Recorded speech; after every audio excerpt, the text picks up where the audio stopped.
Hello, and welcome to another episode of Elevate Leadership Podcast, produced by South Carolina State University's Public Service and Agriculture. I am your host, Elizabeth Mosley Hawkins, Senior Director of Strategic Communications for SC State PSA, where we innovate and educate to elevate the quality of life and raise the standard of living for all South Carolinians. Our podcast gives us an opportunity to talk with leaders and entrepreneurs on the topic of leadership to get their insights and perspective. So be sure to subscribe to our YouTube channel and follow us on all socials at SC State 1890. Now let's get into the show. Our guest today has more than 20 years experience in public and health administration. Michael Cunningham serves as Vice President for Community Health Partnerships with AnMed Health, and just last year was promoted to CEO for AnMed Health Cannon in Anderson, South Carolina. For over a decade, he was employed with Anderson County, landing his first role as intern and eventually progressing to county administrator until 2009. Michael is a graduate of Clemson University, where he earned a degree in political science and earned a Master of Public Administration from a joint degree program with Clemson and the University of South Carolina, of course, in Columbia. So, Michael, welcome to Elevate Leadership Podcast. Thank you so much for the invitation, and I'm looking forward to our conversation. Well, I was going to say thank you for accepting our invitation, and we are filming live not filming live, but we're recording on site at AnMed Health in Anderson. Correct, and welcome to our hospital, AnMed. We serve primarily Anderson County, but also Oconee and Pickens County and a little bit of Northeast Georgia. We have over 3,000 employees, and we are one of the largest not-for-profit hospital systems in the state of South Carolina, and we are the second oldest not-for-profit hospital system in the state of South Carolina, behind, I believe, Roper down in Charleston. So we are very, very pleased to be serving this community, and I'm really thankful for the opportunity to be a part of a great team here. Awesome. So now you've been here since 2009, I think? August of 2009. So I have officially celebrated my 15th year.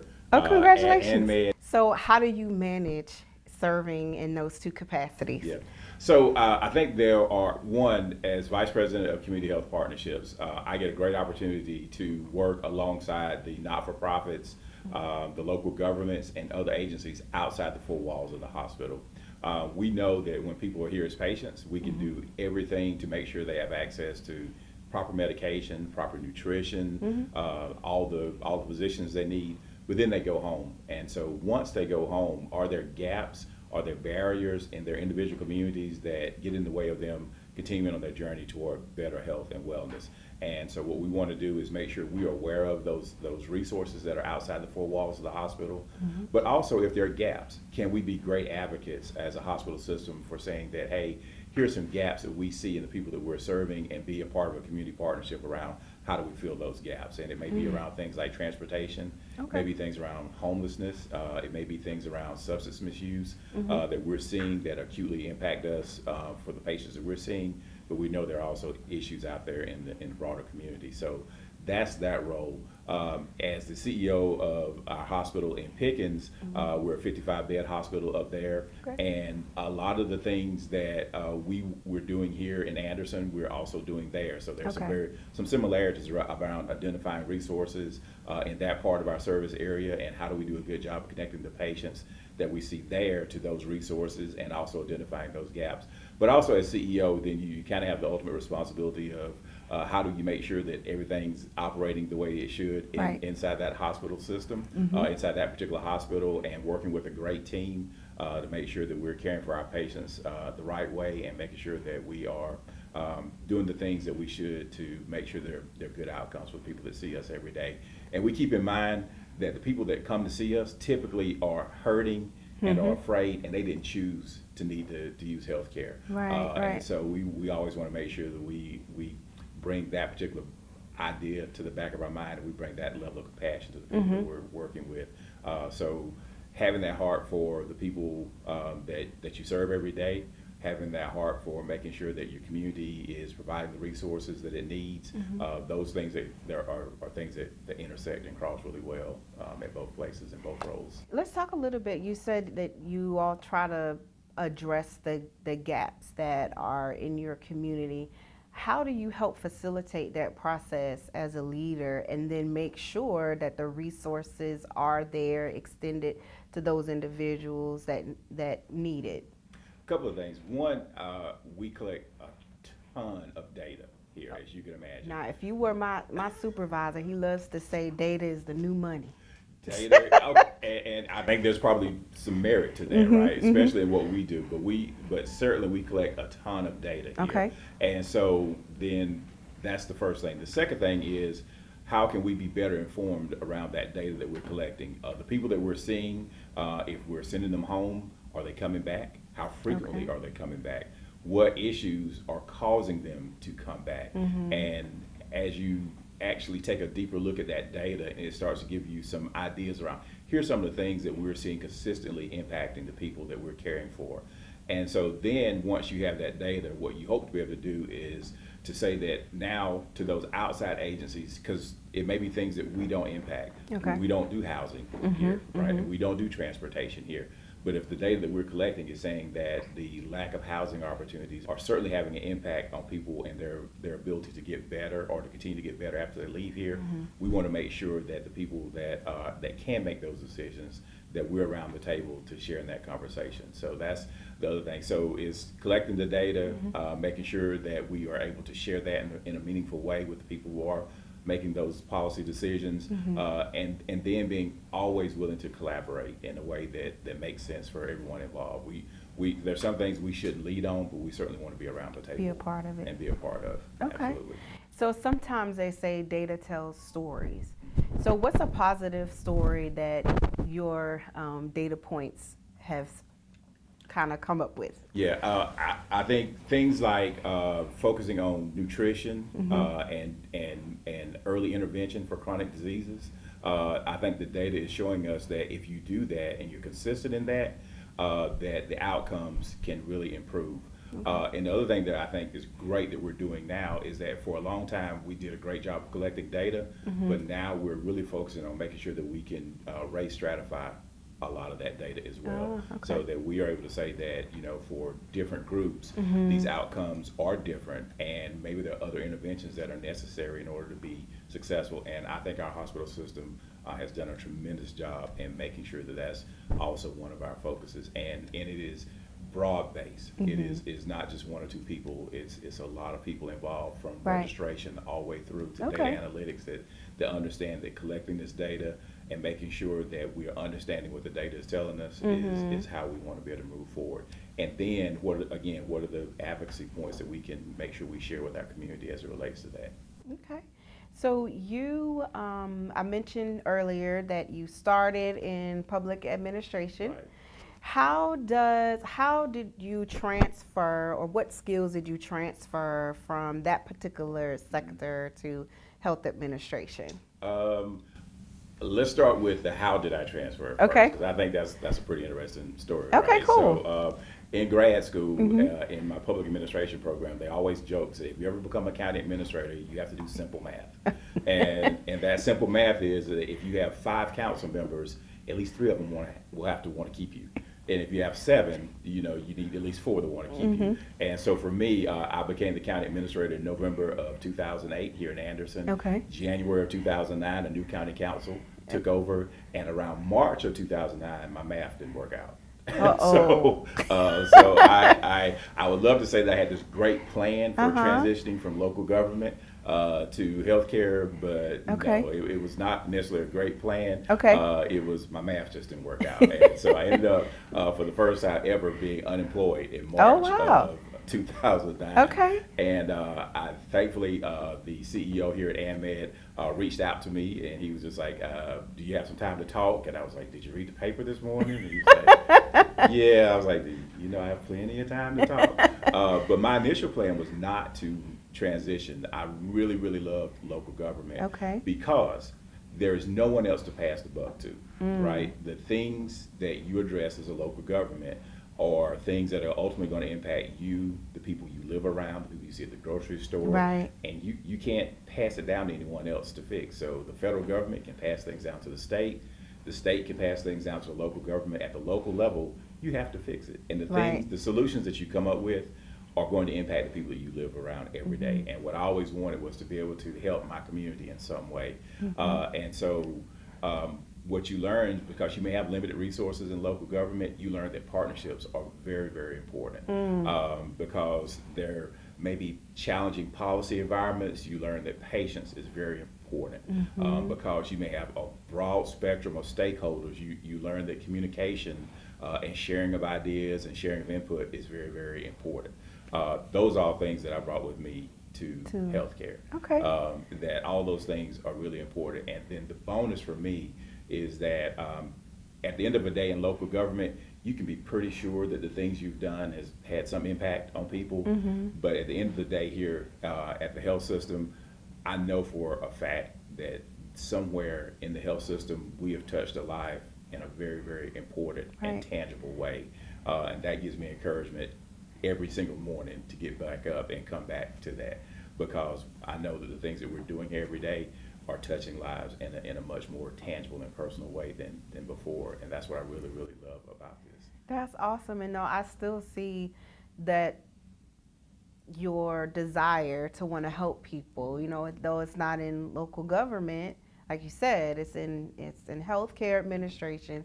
So you're still making an impact. So you're still fulfilling your purpose. Absolutely. and I think I'm incredibly blessed to be in that position, to have that opportunity, to have that as a base desire. And I really attribute that to what I saw growing up. So I'm from Abbeville County. Okay. And I grew up in a very rural community in Abbeville County, if that's possible, right? So and in my small community, it was how we wanted to desire to work together to get things done and to help each other. And so that was something I saw from my grandparents and my parents and just the community that I grew up in. And I felt like that was something that I wanted to do. I wasn't sure how that would happen. Right. Like every political science major, I was just like, I'm going to law school. And turns out that's a little more expensive than I did the research on that. So, but I landed in a career where I got a chance to do that. And this is one where it continues to give me that opportunity. And I'm really, really blessed and thankful for that. I kind of want to stay around the topic of the being a setback, losing that opportunity. For leaders who may be in a similar situation or facing something similar, what words of encouragement or what did you do during that time period to stay motivated, right? To not lose confidence? Right. For me, I'm a person that believes heavily in my faith. And so my faith was a big part of that during those very trying times and those times of uncertainty, I felt a certain level of comfort and confidence that God had a plan for me. That was the first thing. The second thing is that it taught me that where you work isn't who you are. And so there could be things that happen in the place of your employment, where you work can change. It can dramatically change and it can change quickly. But if you don't let that be who you are, it's just where you work, then that will allow you to transition and to look at what other things better reflect who I am. And maybe this challenging time is one in which that God is really putting me in a better position to better reflect who I am. And so I kept that in mind. The other things that kept me motivated, my wife, who said, this is really tough, but get your resume together. And then the fact that I had a 6-year-old and a 3-year-old. Oh, that's motivation. And they were like, for sure. Yeah, and so you're like, whew, yeah, this is tough, but there's still work to be done. Yeah. And so, but all those things, and so, and the other thing that was helpful for me, right, is not to fall into the trap of believing that I was the only one going through that set of difficult circumstances. That if you look out every day upon what's going on in your community and in the world, there are other people who have difficult circumstances. This is yours. This Right. is your particular difficult circumstance, but it's not the only one. And so hopefully it can help you put things into perspective, and that you leave those difficult. And this is the thing you always got to know, that you will be able to leave those difficult situations stronger and better. It's like lifting weights. Is that resistance is going to cause some soreness. Oh yeah. But at the end of the day, you'll build muscle that you can use in other areas. Absolutely. Yeah. Thank you for sharing that. Yeah. So I think you said you manage 3,000 employees. So our health system overall has over 3,000 employees. Okay. At AnMed Cannon up in Pickens, we have 195 employees. Okay. So it is, as you can imagine, communicating with that number of people is always a challenge. And for leadership and for leaders, that idea of communication, consistent communication, is really, really important, because as you can imagine, there's from processes to culture to all these other things.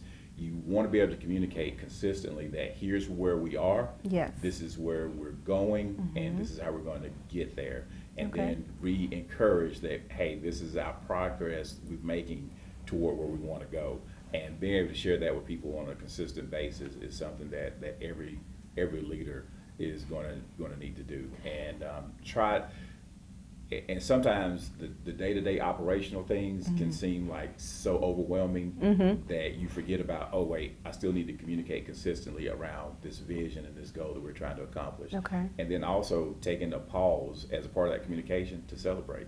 Like, hey, this is something great that we've done along the step in that process. Conversely, if you don't achieve a goal, if you just say very honestly and consistently, like, hey, we didn't get to where we wanted to get to on this goal. Here's some of the reasons why, but let's recommit ourselves to doubling down and working harder to get toward it the next time. And so let's talk a little bit about that, because a lot of times people only want to talk about the good things, right? But of course we know that there's also going to be some unfavorable decisions or choices and outcomes. So how do you approach that as a leader? Because in my mind, that means you have to be willing as a leader to be vulnerable and admit, to some extent that what was put in place did not work out. How does one have the courage to do that? Yeah, I think what gives me courage is that, what is the ultimate goal? And if the ultimate goal is every day for us to give our very best to provide exceptional care to the people that we're encountering, then if that's the goal, then those things that maybe we didn't do successfully, it's okay to be honest that, hey, we were not successful in this way, but here's the goal. Okay. So and this is such an important goal that being honest and transparent about what we didn't do will ultimately help us be better at achieving the things that we want to do. And that's the thing. If you can stay clearly focused on what the goal is, and really this is, and I know in the course of my professional career and in the course of a lot of our lives, there'll be things that we're really, really passionate about, and we really want these things to happen. Right. And in our mind, like, this is the best thing, and this has got to happen. Yes. And then it doesn't quite happen, and then you're like really disappointed. But then one of the first things you have to ask yourself is like, but was this really aligned with what the goal was? Was this really aligned with what we have said publicly is the outcome that we want to accomplish? Or was this something that was really, really, really close to my heart? Right? Something that I really, really, really wanted to do. And that's the thing that you have to kind of weigh out as well, is that with those disappointments, the first question is, was this really aligned with what the goal that we were trying to accomplish? Or was it something that I really, really had a passion about? And that's one of those things that's kind of the first question you want to ask yourself. And we have this, we're in the middle of some great culture work here as a healthcare system. Okay. And one of our cultural ideas is this thought of a mood elevator. Like, am I high or low on the mood elevator, and why am I low on the mood elevator? Okay. And sometimes if there's been a disappointment and you find yourself low on the mood elevator, one of the tactics is to become inquisitive. Okay. to ask questions around, Okay. like, well, hey, why did this happen? And to believe that the person I'm working with is operating from positive intent, right? And so then if you start that process and you are asking questions and you are saying, was this really a goal that we had as a team, or was Right. it more of a personal goal that I just really, really want to see happen? Okay. And then the other thing you want to tell yourself is that once you get that answer right, it's like, now this is more just a passion. And then the next question be like, but should I work on that goal so that it does more align with what's going to be the The best ultimate. and the ultimate goal? Right. And maybe I do need to amend this. And maybe it wasn't a no; it's really just a not right now. And so that's kind of some of the thinking that goes into that. So how do you all implement? I mean, is that something that you do in board meetings, or is it a self-reflection So the type? great thing, our goal is to get all 3,000 plus team members through our culture classes, which is Okay. a day-long exercise. And so Oh, nice. the way that you want to be consistent about that is that, yes, in a meeting, you think through those culture concepts. Concepts like we're coming up on our budget season, right? There'll be plenty of times the elevator is going to be like not like on Right. the first floor. It's going to be like on the Basement. ground floor or basement. Like, oh, it's going to be Right. and so, especially like with us, the first round of like revenue projections and the first Yep. round of expense projections, and you're like, oh, that's a very deep hole, Right, right? right. And so then you start to ask yourself, like, this has put me way down on the mood elevator, and then if you can identify that, and we do this sometimes at our meetings, we'll identify, like, hey, this has me down on the mood elevator. Then you start to ask questions like, well, this is the first draft. First of it. draft, right. Like, are there some other things that we can look at? Can it get better, right? Yeah, yeah. And so those are things that we're finding ourselves as an organization doing more consistently, and I think it's having a great impact. I can tell you that. Our last budget cycle, at the end of the day, when the numbers came out for Cannon, I was just like, oh. You want to be. I was just like, that doesn't look good. And so, but what I had the opportunity to do was share that with the managers there. Like, here, this is what the belief is about the challenges that we're going to be facing. And but I know that we can do better, and I know that our ultimate goal is to serve these patients in the right way. So I know that we're going to find a way to make this happen. And we ask ourselves a lot of questions. We ask us what are the things that we can do better? What can we do to be more efficient? And I think it helped elevate the mood, and we are trending in a great direction so far. Okay. Far ahead of expectations. So how do you all evaluate the culture within the system, and determine, okay, this isn't working for us, this is working for us? Yes. How does that happen? It's back to one of those uncomfortable things, right? Okay. So every year we will ask our teammates to do an engagement survey. Okay. That asks them questions around some of these things. Do you feel like you're being engaged? Do you feel like you're being listened to? Do you feel like that your ideas are being somehow evaluated and implemented? So and so we, like everything else, we get results from that. We measure that, and then the scores tell us something. And then it's not just the overall score. Then we dig down into each series of questions to be like, hey, this area is one that we really need to do some work. Our overall score was good, Right. but here's some Drilling areas that we down. need to do some individual work on as it relates to maybe communication, maybe implementation of certain things. So we measure ourselves, and that's, again, it's like everything else. It's not always comfortable, right? Because you like, oh, everybody loves us. Everybody should feel, and then you get the results back. You're like, no, Right. not really. And here's but what are some things that we can do to really address that? And then the other thing it does, it wants you to be, it focuses you on being consistent throughout the year around the things that you're doing. So Okay. that when it comes time for that survey, which is really a snapshot, right? People are like, oh yeah, they did do that. Oh yeah, that was happening. Oh yeah, Right. that is something that has been done consistently. Okay. And then you want to make sure that it happens from the top all the way down in the organization. So Awesome. that's some of the great work that is sometimes uncomfortable, but again, in leadership, there are going to be things that are just not comfortable. There'll be Comfortable. those things that you like, I really would rather not do that, right? Or I really would rather not know. I really, Right. but if you want to be effective, if you want to really make a difference, those are things that you have to know. Right. You have to be okay with being uncomfortable around sometimes. How do you feel about being uncomfortable? I recognize that it is a part of life. It is something that you have to embrace, because in that discomfort, ultimately, that's going to be where there's growth. If you do this is like eating healthy, right? Like if you like, no, I'm gonna eat French fries every day. Yes, that's And like delicious. they're delicious. It's great. I don't have to change. Yeah, yeah. And I'm not gonna step on the scale, right? But so it's just like that. So understanding that in order to achieve some goals and some things you want, there will be discomfort. But in that discomfort is usually growth.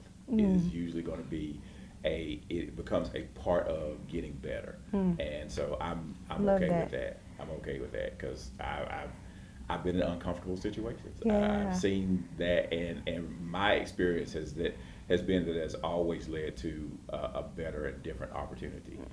Even if and I'm human, right? So I won't always see it. Right, right. I'll walk away like grumbling, like, Yeah. why did that happen? And like that's the same thing with the job. In my mind, I had an outcome. Right. I was just like, I'm doing a good job. I think I'll be fine. And then I was like, oh no, wait, that's 4 hands and only 3 to keep me. I'm unemployed. Yes. All right. And so that was not the outcome that I had in my mind. But to be honest with you, I asked God consistently. I just want your will to be done. And then that happened, and I was just like, that's not what I wanted. Right. And God was just like, no, you said you want your will. My You will wanted to be his done." will, correct. And so that was that discomfort. But the example was that it led to a better outcome. Awesome. What keeps you up at night as a leader, and how are you preparing for those things? I tell you, good or bad, I typically don't lose sleep. Okay. And it's not overconfidence. It is this understanding that whatever's out there, I believe that the team that I have around me and the people that I work with and trust with, that we'll be able to navigate it. Awesome. And so that's a part of it, just because there's a thing called one of these concepts, right? It's called like gravity. There's some of these issues, they're like gravity. You can't change them. Right. And so are you going to focus a lot of energy and effort on the things that you can't change? Or sometimes it's the unknown, or are you going to be more present with the things that you can touch and you can impact? Right. And so I don't find myself up at night a lot around things. But there are things that are concerning, right? Such as, technology, right? Technology is Always changing, right? wonderful. It's wonderful, but it is always changing. And so how do you, and in particular, artificial intelligence, right? So that's one of these wonderful things. It has the capacity to be a game changer in a lot of different areas. But then the question is, how do you use that appropriately Right.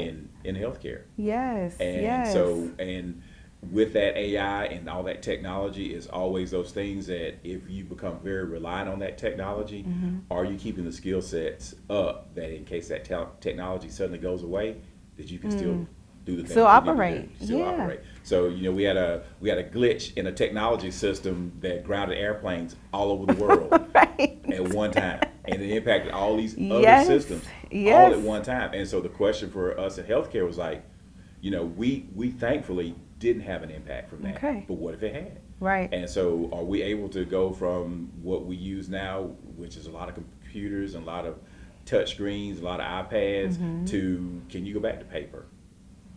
Can you go back to sending orders via fax? Wow. And so can you do all of those things? And so that, and so there's all these glitches out there, and then there are people out there who purposely are looking to harm systems. That's right. Right. And That's so right.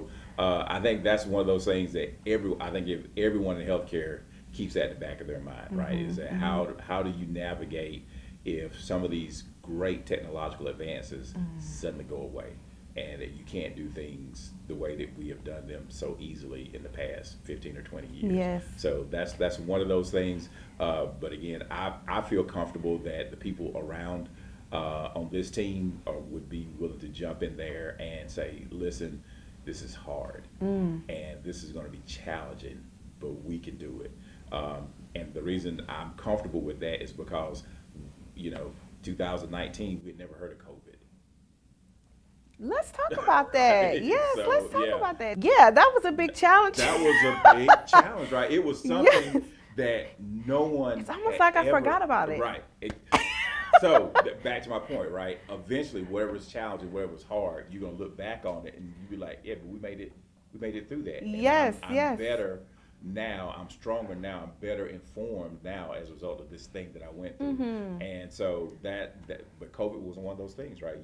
We begin to hear in healthcare, like, hey, there's something happening in another part of the world Right. that seems to be contagious. Yes. Okay. It seems to be very contagious. Mm-hmm. Okay. There doesn't seem to be a treatment for it. And so even before it made it to the United States, we started to have these impromptu conversations around, Okay. hey, what does that mean for infection prevention? What does that mean for how we're going to potentially have to navigate if we get one or two patients with this? How many isolation rooms do we have? And so because we have dealt with people with infectious diseases before, Right. we're like, okay, this is the process we'll follow. Well, then it built. Right. And then we were like, oh, This is major. this is going to be very, very different. Yes. And it tossed the whole world into this level of turmoil that we had just never seen before. And in healthcare, it was a particularly challenging because there was a lot of things that the general public just didn't know, right? Right. And as a healthcare worker, you were in that You category. were part of that, yes. But then there were also things that you were seeing every single day that you knew were very, very challenging. And the thing that you had people who, because we couldn't let visitors in and out, that you had people who were relying on their healthcare provider almost as their family. Wow. And then, and if your whole career is based on helping people, right, and helping people get better, and then you see 10 people, 15 people, 30 people Yes. that could not get better, Yeah. that were not going to get better, that had a whole level of psychological strain. Right. And then the fact that you may work in that environment for 12 hours, and then you like, what exactly am I taking home?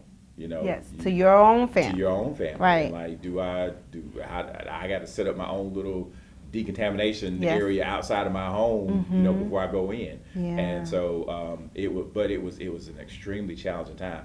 And it's just 2024, and you look back and you're like, oh yeah, we did go through that. We did go through that. Right. And so I think we have an incredible capacity as human beings to accommodate things and navigate things. And sometimes I think we forget about that. We forget about all the things that we've come through and all the challenges that we've been able to navigate. And so the one that's right in front of us seems too big to overcome because we forget about all the things that we've been through. Yes, Yeah. awesome. So my final question to you is a question I always like to ask because, leaders are doing their thing, right? Making their own marks in the world. But how do you take time to decompress and just let Michael be Michael? As I mentioned, my wife and I, we have 2 children. They are involved in sports Okay. and other things, so I'll allow myself on a Friday night or at a football game or a Saturday to be that guy, right? Or if I'm graduate of Clemson, so I love Clemson football. So I'm gonna be, yeah. We're not gonna hold that listen, against you. everybody has their own team. Mine just happens to be amazing. But anyway, I'm a Philadelphia Eagles fan as well. So Okay. I allow myself to follow some of those things and just that just allows me to be away from that and family time. Trying to be more, and as I've gotten older, I've learned more to try to be more thoughtful about making time for that. You know, at some age, you know, at a younger age, you're like, let's see, when will I rest? When I retire, right? You know, like I'll slow down when it's time to retire. Right. But as you get a bit wiser, you're like, you know, you really do need to make time for that. You need to make these memories. You need to make these quiet moments when you can be more reflective and re-energize and be ready to go back. And so that is a part of my evolution and learning as well, is that is important in trying to make that time. I also do something else that's fun. Okay. Sometimes it can drive you crazy. I have a really good friend, and we've been helping to coach rec football for like 12 years. Oh, nice. And Okay. So for either 10 and under or 8 and under. Okay. And that usually at the end of the day can give you either a laugh or like like I'm just gonna sit in my car just for a minute.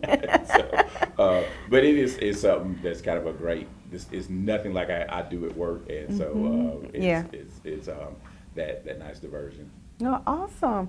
Yeah. So with you being in the community health partnerships, and I think at one point you managed the foundation. I did. So I just want to take a little bit of time. Is there anything that you want to say about the foundation, how people can help support the foundation for the system? So the AnMed Foundation is excellent. So they are able to, as a part of their mission, raise money for those things that we want to do, but it may not be funding for us to do. The things that we think are absolutely important, but maybe there isn't the data behind it just yet to say that this is something that we can do more consistently, or maybe the insurance reimbursement, all those things haven't caught up with it, but we want to do free mammograms. We want to do programs to provide good safety for our children, and we may want to do programs to do good health information for the kids in school.